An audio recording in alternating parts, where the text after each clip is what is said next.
Okay, we're gonna go into public comments, so we have quite a few public comments. And I'd like to ask, of course, y'all know, I'm just a little councilman, and I'm kind of green still behind the ears. So I'd like to ask Mr. Vernon to kind of help us on, because we have a lot of comments, we've got a lot of things on the agenda, and we'd like to, make sure that everybody gets heard, but we conduct this in an orderly fashion. The public knows what's going to be discussed, and so that each council member knows what is going to be discussed. But the primary and only purpose of a council meeting is for the city council to conduct its business. And that business consists of making a budget, hiring and firing of certain personnel, subject to civil service laws and other laws, to pass resolutions and to pass ordinances, and to make other recommendations for the operation of the city. And at this time, the council has an ordinance in effect that says that only items that, no item can be repeated within a 6-month period.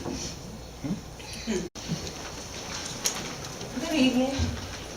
My name is Francesca Simeon. I put my name on the ballot today to speak in reference to the basketball clinic.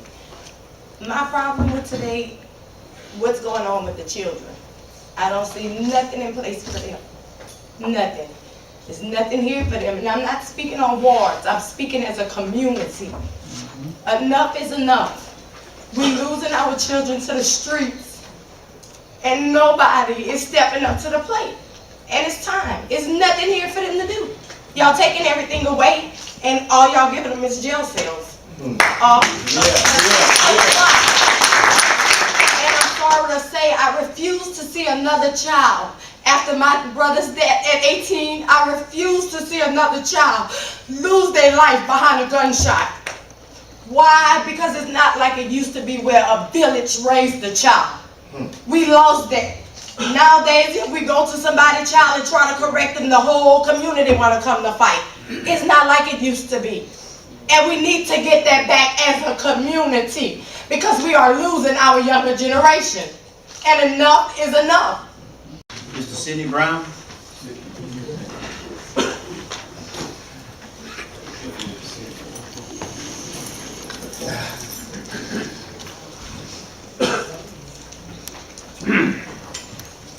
Good evening. I'm here on part of the police. Last meeting, Mr. Moody was here. You wasn't. Next day, the police come to my house, Officer Frank and Tattoo. Their excuse was, I had company at my house. I can have who I want at my house. Mr. Daigle passed by and saw company at my house. He called Tattoo and AJ to come to my house for no reason, because I had company. Okay? That's your man. No reason for coming to my house, none. When I did ask him, we got a complaint. I said, a complaint about what? Nobody stay in the trailer next door to my house. There's not nobody next on the other side. You had company at your house earlier? I said, if I did, that's my business. Officer A.J. Franklin said that. Well, we had a complaint. I said, what is it? He still couldn't tell me. Before he left, he said the same what I just said. You had company at your house earlier today. And I said, and? He left. All right. April the 18th of last year, Mr. Hidalgo and A.J. Frank come to my house for a warrant. Warrant wasn't showed to me. They tore my house up with no search warrant or nothing. The police is getting outrageous here. They're getting outrageous. We hired somebody to take care of a chief, and it's not working. It's not working. We are all being hurt. And she just mentioned about her brother getting killed. It's happening here in Eunice too. That happened in Branch, what she was talking about. But everything happening here in Eunice too because of the police. Because of the cops. And they're not protecting us at all. We can't do nothing.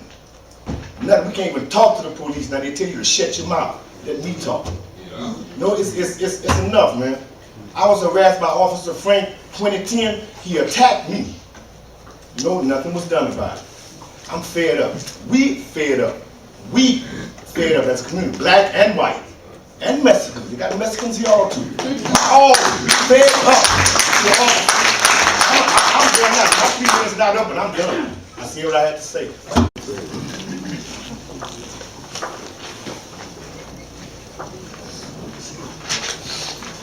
To Mr. Bergeron presiding, other officers and members, I have something to say just quickly here. The last time we were here, we discussed some things about the police department.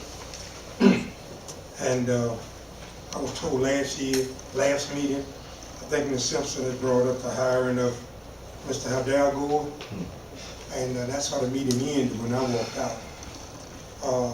Seemed as though some question I have here. Are the people we hiring all certified? Have they passed the psychological testing? And understanding of what the police work is about? Are they sent off to school? Why did the gentleman leave Ville Platte? What is the statistics on black and white arrests in Eunice? Where we make up 30%. And when I went to the jail, you had 39 and 40 blacks in jail and 1 white. It doesn't jive with me. All of these employed officers, I say that certified. Now, here I have Ms. Olina Roberts, who came by, who was manhandled at a funeral at New Zion Church. Olina Roberts, she was picked up, put in the car, manhandled by Officer Frank. And put in the car, and cursed her out with his son in the car, took her to his house, then got in the police car and brought her to jail. And she spent a couple of days in jail. Something is wrong with that picture. I have some good officers here, and I know some of them. They're nice, good, decent, and very polite. But you got about 4 people who are bad news, and they're giving this community a bad name, rep. Right. And we're saying that it has to stop unless somebody's gonna get hurt, and then we're gonna say the black folks don't want to follow the law. Straighten your police officers out. We all are citizens, we all pay our tax, we want the same protection under the law. Thank you. Thank you, brother.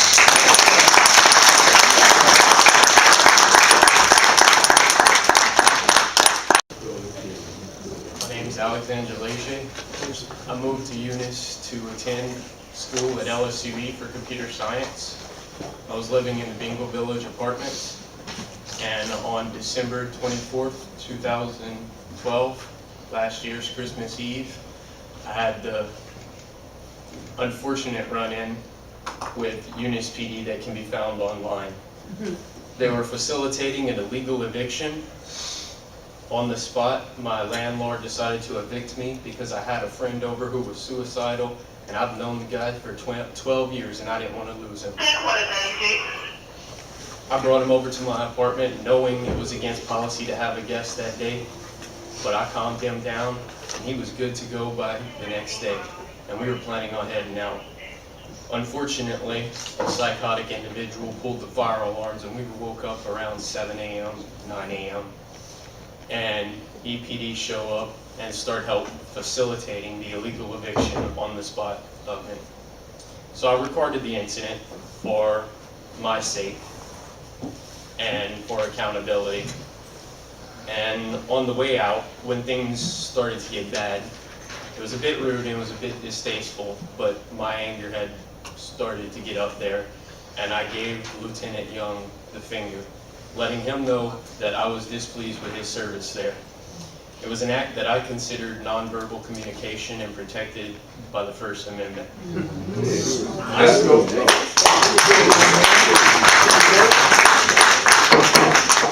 I started walking back to my car, and suddenly I was slammed into the hood of a patrol unit. I was hauled off to the Eunice jail.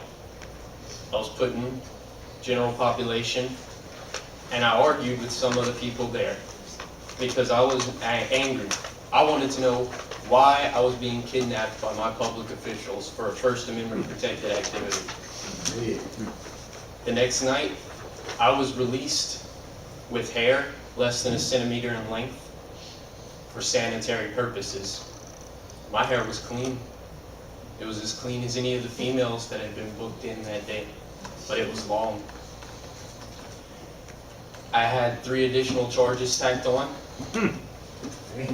out of nowhere. And whenever I came to my arraignment, I read the police report, and I was shocked at what I read. Apparently, I had yelled "F you" to the officer.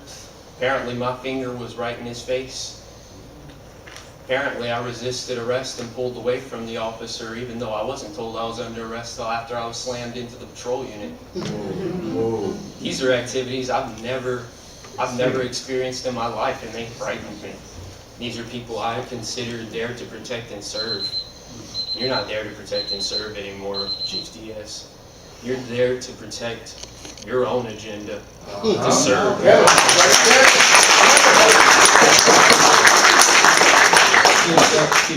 time's up. I started recording the police. Your time's up. May I have additional 2 minutes? No, sir. Time's up. 3 minutes. You said it.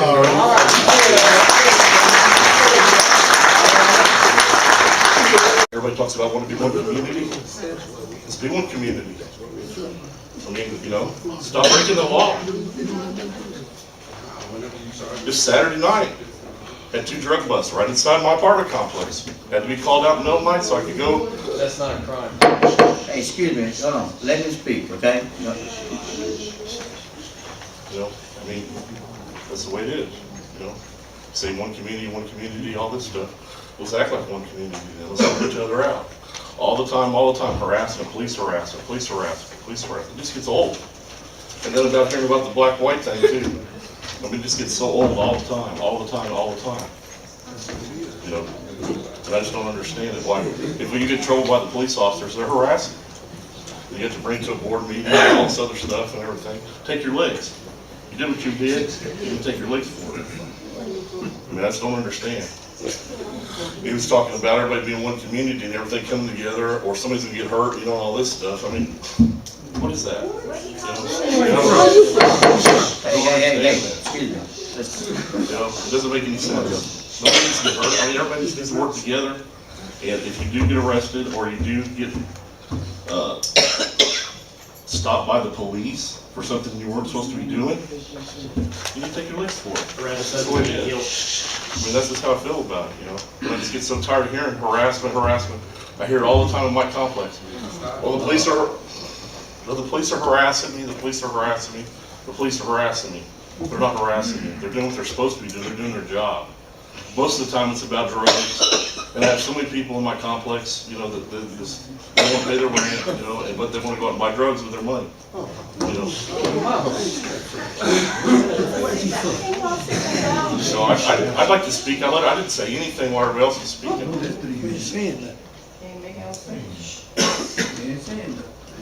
My point is the police aren't harassing me while they're doing their job. Thank you.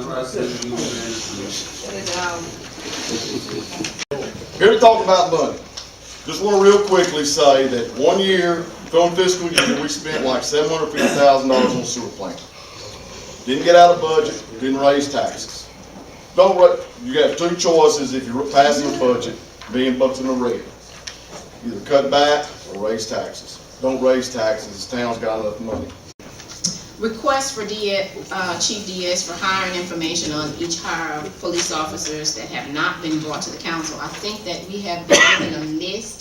I'm not going to go through the list, but all those officers at some time or another will have to be brought before the council for approval by the council.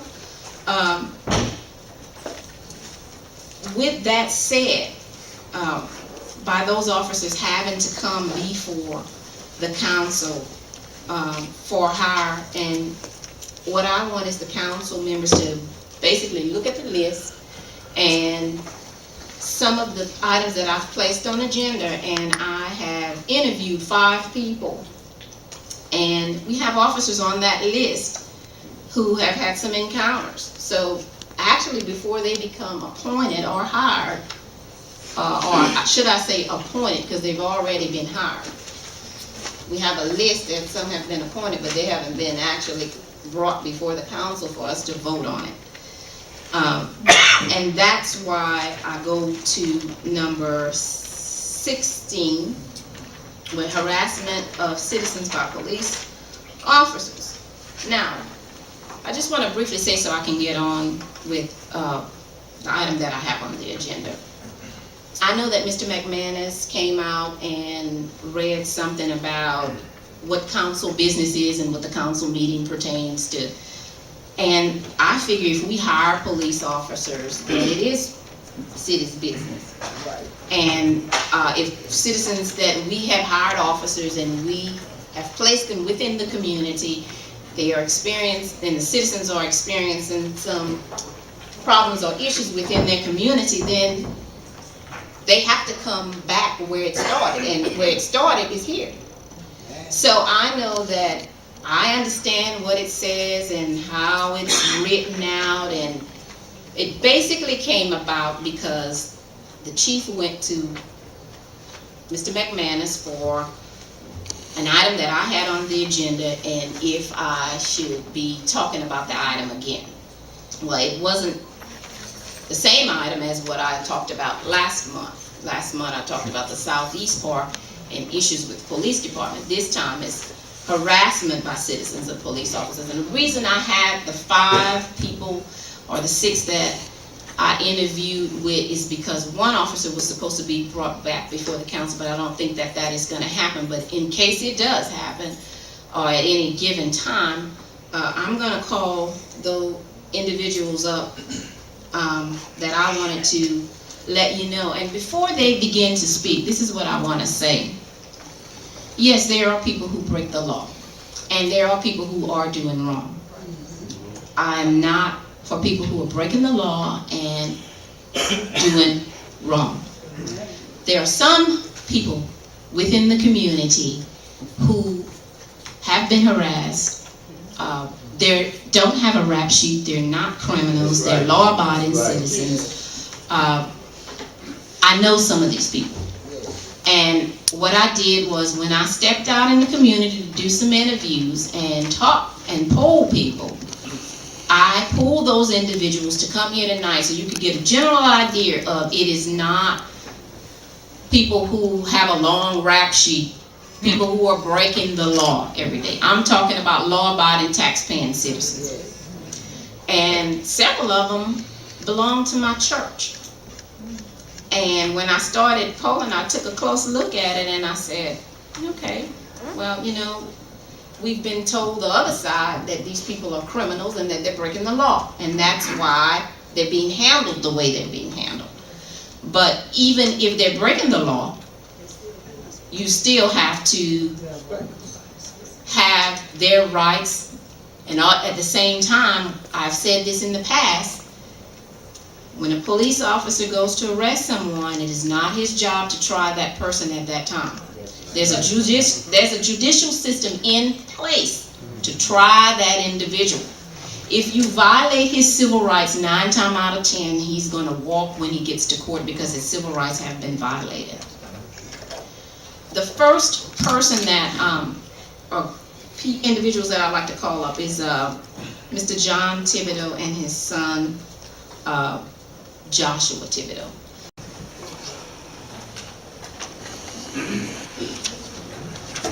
How many minutes you gonna let us have combined? Well, you each can speak, but I want to pose some questions as you speak, Mr. Thibodeau. So if you want your son to speak first, or you want to speak first, it's either one of you. You can speak first. You can go ahead and speak first. I'd like to say good evening to everybody here.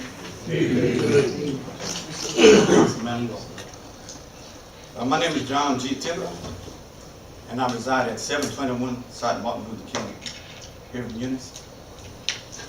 And approximately 3 weeks to a month ago, there was a situation at my residence that upset me very, very much. That's the first time something like this ever happened to me or my family since we live here in Eunice. And that's been a number of years. Okay, I'm a law-abiding citizen. I've never committed any crimes in my whole life. I've been a law-abiding citizen all my life. But the situation that arose at my residence, it tends to make a good person go bad.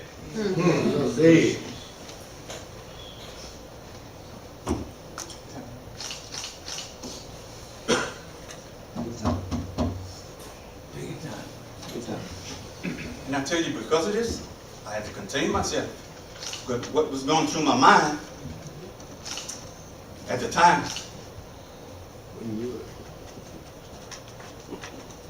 I don't think I need to say what it is. Y'all looking at me, you can tell. Look, all I can say is, if this ever happens again, to me and mine, you push me, and I'm going to act on it. Mr. Thibodeau, can you kind of tell a little bit about what happened to you and your son? Get into that, ma'am. I was sitting down at my home, in my recliner, relaxing, because I had been doing things in my home that I needed a little break. So I was sitting down relaxing, and I saw lights flashing on the front door open, and I saw lights flashing on my door. So at that time, it was the time when school was letting up, and on my street is a one-way, and I thought maybe someone was getting pulled over for coming down the one-way. And I got up and I went and looked through my door, and what did I see? Was an officer harassing my son in my yard. He pulled up in my yard, which I asked him to get. I'm not going to say what I said. I asked him, would he please remove himself off of my property? You're supposed to be on the street. Yeah. Not on my property. So, when I came outside, when I saw this, he was badgering my son. He was making gestures. I heard him say, I'm telling you to get in the back of your car. When I heard that, I immediately went outside. When I went outside underneath my carport to go see what was happening, I asked him what was this all about. He said, sir, you get back in your house. I said, what you said? What did you say? He said, sir, you get back in your house. I said, man, I'm not going no. Yeah. I'm not going no damn where. You in my yard on my property and you telling me to get back in my house? I said, you get your ass off of my property right now. You in my yard harassing my son to arrest my son, to give my son a ticket? And this is the third time this police officer has been harassing my son. Now, I got enough of it. And as I said before, you push me, I'm going to act on it. Now, I'm not going to have this anymore. Chief Diaz is not here, he ran. Yeah, he ran. Tell him. A few things to tell him. What was the... But he made a quick exit. I said, man, what you said? Oh my God. Now, at that moment, something went off in my head, and what I thought of doing. Don't say it. Don't say it. To have a person come on my property and telling me, and curse at me, telling me to get back in my house.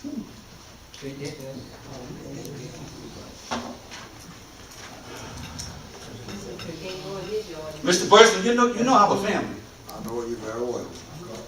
We never had run-ins with the police or created any problems in Eunice. Never known you to.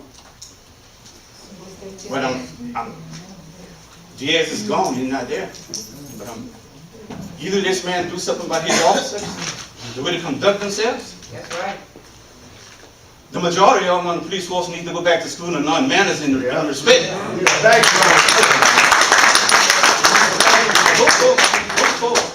Talk to people like, man, you a piece of trash.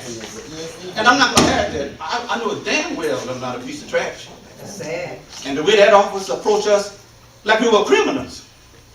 And all the people across the street, the teachers, the kids, parents that was lined up to pick up the kids, they were looking at us, getting out the car, looking over my head to see what was going on. Like we were criminals, like we committed a crime.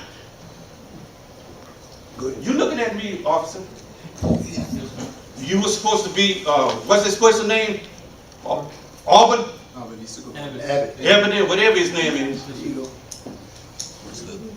Let's not get into argument. Yes. I'm with all you. That's not good. That's good, that's good. We good. We don't need to point nobody out. Y'all had the silly grins on your face. That's fine. Y'all think I wasn't looking? We don't want to Truth and pure questioning. Alright. You want me to finish speaking? I went off to college, maintained on the dean's list. That's a 3.5 GPA better. I got 2 degrees. I was never raised to see color. If you can look at my daddy, you can see he got white flowing in him. This is what I got flowing in me. I wasn't raised to see color. But what we must understand, racism exists. But you can't keep pointing the finger. Yeah. We as a people, as a black people, we gotta educate one another. Teach these kids African American history, because they're not gonna get it in school. No, it won't. And Black History Month ain't February, it's every month.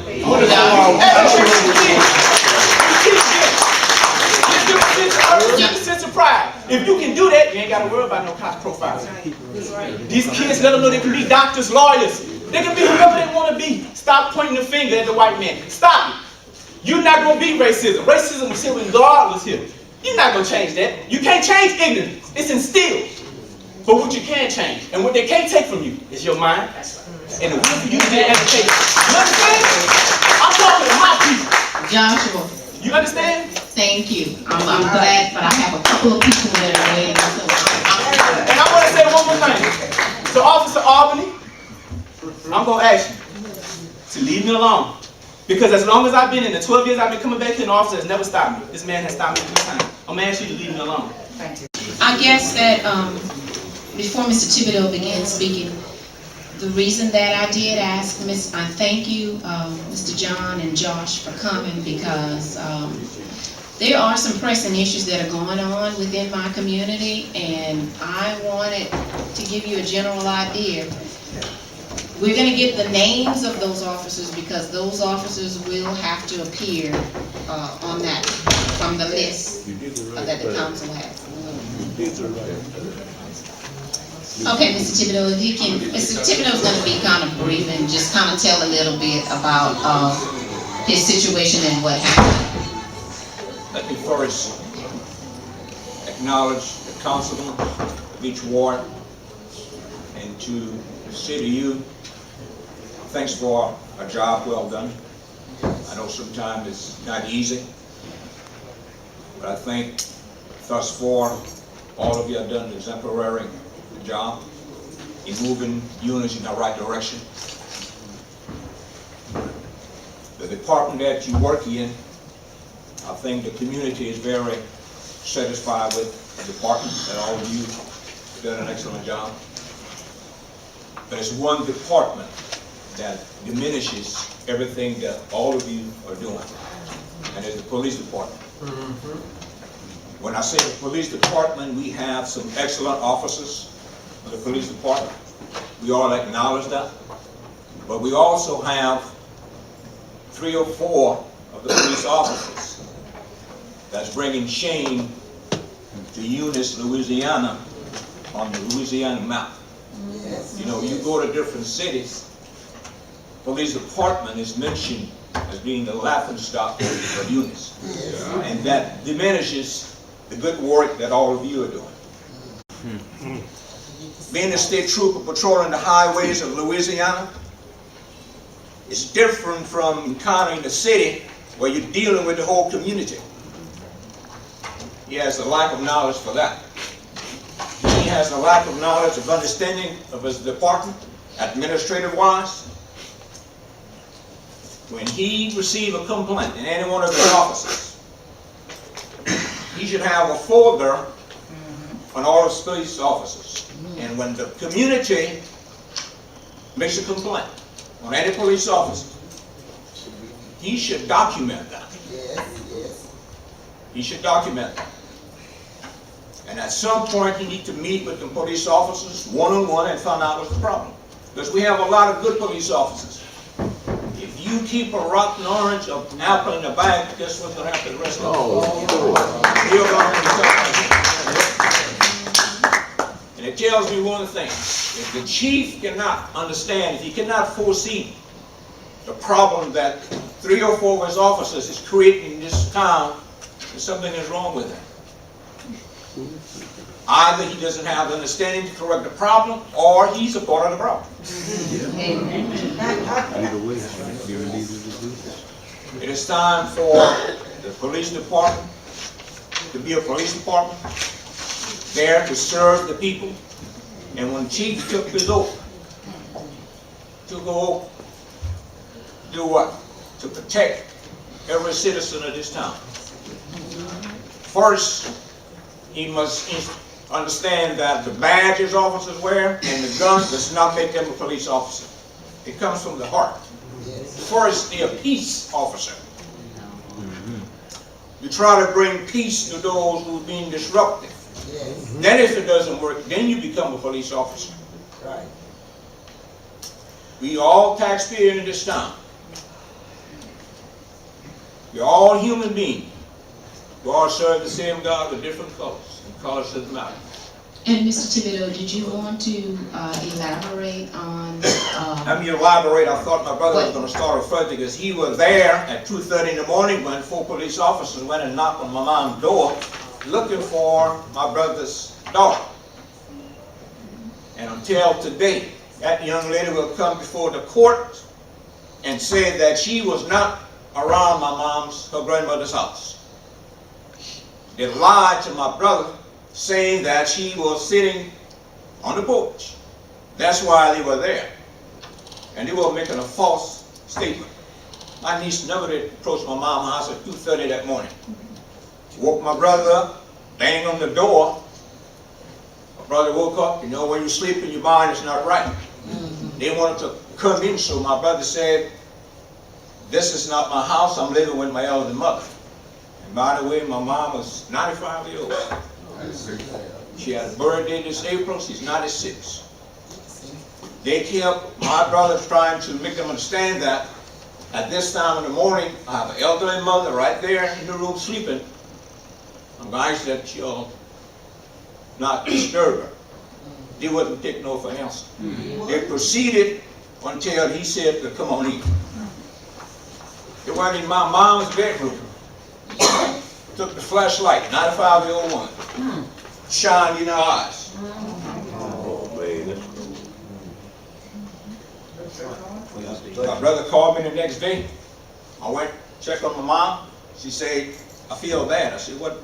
Why do you feel bad?" She said the police officer came in my room 2:30 in the morning, shined a light in my face. She got scared. Her heart started beating fast. Palpitation. I in turn called her doctor. First thing the doctor told me, the least thing could have happened, she was going into a cardiac arrest. Now, if my mom would have died, the city of Eunice would have been bankrupt. People that I had 2 people to speak on harassment, and I had 2 people that were going to speak on Mr. Hidalgo, but it did not come up tonight. So obviously the chief left, but just so the council just had a general, he just wanted to tell some of the harassment. It fell under harassment. So he said you just need 3 minutes. All I need is 3 minutes. I know just 3 minutes, but it won't take 3 minutes for me to write a song. But anyway, how many of you know who I am before I even try? Everybody know who I am. I think. Well, anyway, I got arrested, and when I got arrested, I went to the chief about it. Well, he was part of it. But then again, he comes and said, "Well, Joe, they don't know who you are." And to me, from just that statement alone, it's just crazy. But I missed the last meeting that y'all had, but I did watch it on television. And from my understanding, Mr. Hidalgo is trying to get back on the police force. And Me personally, I'm gonna just come straight out and say, I think it's a bad thing to do because the guy's dangerous. And when you have a dangerous person dealing with the community, somebody likely to get hurt, whether it's on this side or that side. I don't want this to be. Okay, well, plain and simple, real short, I had an encounter with him. This happened one morning, early one morning, 6:30 in the morning. Speak up, as long as you want to tell the council direction. I'm not on the council, I'm just the attorney. Okay, I'm not making any comment to you. I'm speaking to everybody. But visa didn't get brought up. It wasn't? What's going Hey, on? look, What's going on? I'm not speaking direct, this is for everybody. We're speaking on behalf of Mr. Hidalgo, ain't it? Joe, you have no way of knowing this, but I had a conversation with the chief this afternoon in which I asked him whether the Hidalgo thing was coming up, and he informed me it was not. Okay. Right, so what happened is he left before it was actually brought up, so. Okay. It Andre, the chief wasn't here at the time. Okay, well, I'm gonna make this real short. This is what happened to me. 6:30 in the morning, I'm getting up, getting ready to go to work, and police officer knock on the door. I come to the door, and first thing, it was Mr. Hidalgo. He asked me, he says, any other grown up in the house besides you? I said, no, I'm the only one here. What's the problem? He said, well, you need to get on the phone and go call somebody to come stay with these kids because we come here for you. I'm like, I don't know what's up. So I went in my room and he followed me in my bedroom. I get on the phone and I called my dad because of the fact I knew he was going to answer the phone. And I asked him to go to the daycare to get Trace to come home and stay with these kids. And I said, by the way, I said, meet me by the police station because of the fact they come to get me for what, I don't know. As soon as I said meet me by the police station, her dad gonna pull out the gun, boom, puts it in my head and say, drop that effing phone right now. I told you to call somebody to come stay with these kids, not to meet you at the police station. So I dropped the phone, I don't know what's happening. He brings me outside, I get to ask him a question, what y'all come get me for? Nobody says nothing, they start questioning me about my truck. Ask me a few questions, is this your truck? Yeah, it's my truck. You don't want to drive the truck? Yes, it's my truck, what's the problem? You're under arrest for stealing a four-wheel in the trailer. Boom, they throw me on the ground, handcuff me. Hidalgo put his foot in my neck while they handcuffed me. They picked me up, the chief standing right there in the front of me, laughing. So he says, man, we got you now. So they took me to jail. I'm cutting all this short because, like I said, I want to cut it short. They took me to jail, kept me in jail for 4 hours. And then he comes to me and tells me, you were right, we sorry, we got the wrong guy. So I'm like, how can you do this? And everybody know who I am. I've been all over the world representing Eunice. Now, to hire somebody like this, that's up to y'all. I'm gonna get that out of the way. Your authority as council members to control the meeting. As you remember, last meeting, there were a lot of comments and yelling and comments from the audience that did not help this council conduct its business. And that's all I'm trying to do here as your attorney. Now, you also mentioned something I think ought to clarify. That you mentioned that the chief of police called me and asked me for some opinions. But that's my job. I do that for you. You Right, called and me and asked me for I didn't opinions. say that your opinion was wrong, Mr. Well, okay, McManus. but I mean, I didn't want it to be like an inference that the chief and I were doing something Oh, that no. you weren't aware of. I've informed you of everything Right. I've done. Is that not correct? That's correct, and that's why I knew that the chief had called you in Because reference I to the told you. item that I put on the agenda Because because I you told you. told me. That's right. Right, and what I was saying Thank you is for the clearing that chief basically was trying to figure out a way of how to take my item off the agenda. Not that he wanted you to do it, but he was trying to figure out a way how to keep me from talking I about think what this. I'm doing is good.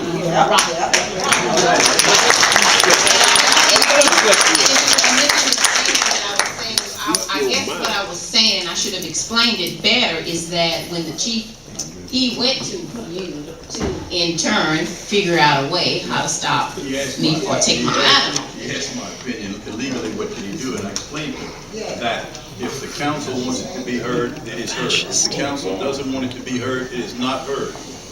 It is not up to the chief. Incidentally, I might point out that the chief of police and the fire chief are not required by any law to be at these meetings. They have no part in this meeting unless you want them to be here and to report to you. But other than that, they have no part in this meeting. This is your meeting and the other council. Ms. Eunice. is it sound?